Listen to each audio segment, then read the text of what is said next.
Do you believe that a club which only a few years ago was fighting to survive can, in such a short time, dream of having one of the largest stadiums outside the Premier League? Well, that is exactly what is happening with Wrexham.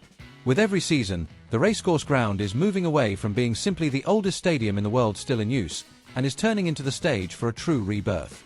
The first step is already underway, the rebuilding of the historic Kop stand, which will hold more than 7,500 seats. That move alone already represents a revolution, but believe me, we're only talking about the very beginning of the story. CEO Michael Williamson has a bold vision. He doesn't see the racecourse only as Wrexham's home, but as a symbol of the club's new era. In recent interviews, he revealed a plan that could take the total capacity to somewhere between 28,000 and 32,000 supporters. For those who don't know, that would put Wrexham on the same level as the giants of the Championship, competing on equal terms in average attendance with clubs that have already played in the Premier League. But how to reach that number? The project is ambitious. After the Kop, the next target is the Lager stand, which is also due to be rebuilt. The Tech End is another one on the radar, projected to hold around 5,000 seats. Add that to the modernization of other sections and the use of the corners of the ground, and you're already close to 25,000 seats. And if the final design really is what the club is studying, then yes, the dream of going beyond 30,000 seats becomes truly real. But the transformation goes far beyond the stands. Access to the ground is also going to change.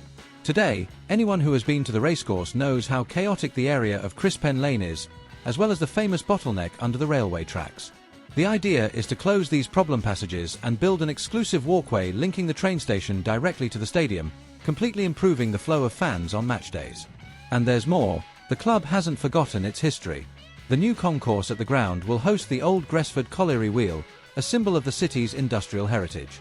On top of that, a statue of Joey Jones, the club's eternal idol, is planned, as well as the installation of a striking red dragon, nicknamed Dixie. It's the perfect combination of tradition and modernity, showing respect to the past, while at the same time projecting the future. But here comes the big question. Does Wrexham really have the crowd for all of this? Today, tickets practically vanish the moment they go on sale. The demand is enormous, and the construction of the Kop will help ease the pressure. But the true test will come soon after, when capacity rises to 18,000 seats.